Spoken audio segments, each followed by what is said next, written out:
I found out I was pregnant with Kane in 2013. It was 2013. I thought I had the flu. When I was pregnant with Kane, I worked for UPS.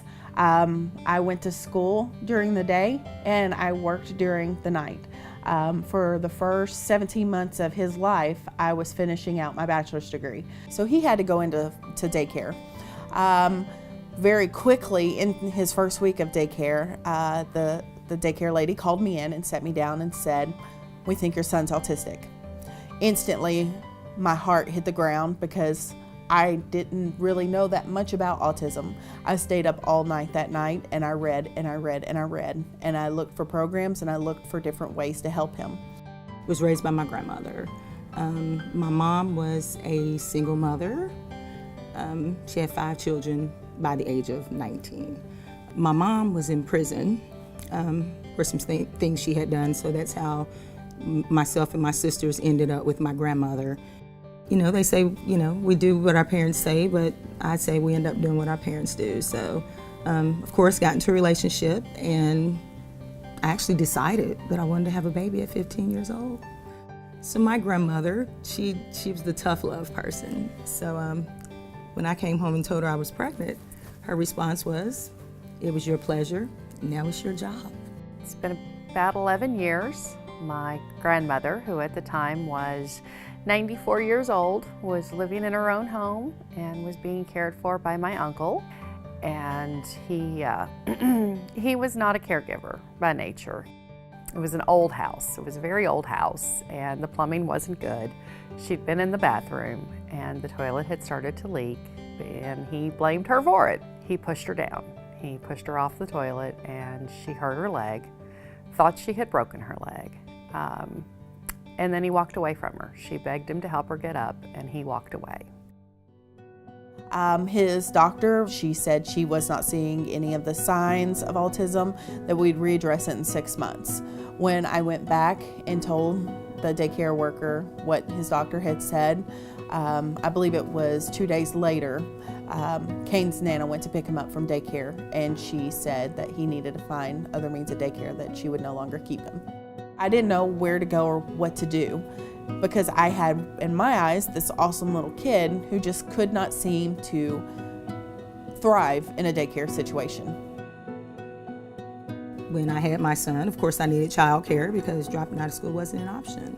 So I was able to connect to the 4Cs program. And actually the childcare facility that he went to was St. Benedict, which is one of the Metro United Way's Excellence Academies. So once I started going to the University of Louisville and I got in graduate school and I had to do an internship, I was connected to Family Scholarhouse, which is another organization that receives support through Metro United Way.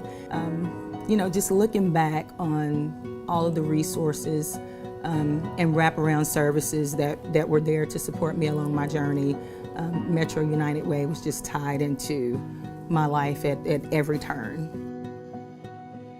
My grandmother was my rock. She was a little Italian woman, 4'11", and full of energy, full of fire. When I heard the story, I knew it was over. I knew we were done. She couldn't stay there any longer. I called 211, and they listened to me probably for an hour as I rambled through everything that I knew and everything that we were dealing with. And they gave me the phone numbers of several agencies to call the next morning. Without United Way and without 211, she would have been dead before Christmas. The Excellence Academy is a program that the United Way has that integrates into daycares. They go in and they take a daycare and they just kind of elevate them. His first day of school was in the beginning of August, and since then, I guess that's been about 3 months ago, he is completely bloomed. Every morning I ask him, "Are you ready to go to school?" And he just screams, "Yes, yes, school, school." His teacher, her name is Miss Destiny. I will forever be grateful to her.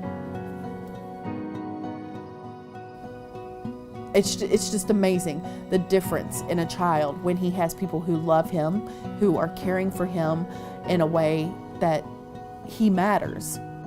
I would not be the mentor, the professor, the social worker, the mother, the aunt, the sister, the therapist, the nana, the grandma that I am today, and not be ashamed of where I came from. Thank you, Metro United Way. The Why Metro United Way question is always a great question. And I always go back to, because United Way is always there. We are the backbone. We are the infrastructure that's making certain that those resources are available when crisis hits. Thank you, Metro United Way. Thank you, United Way. Yeah, that was good. Yay!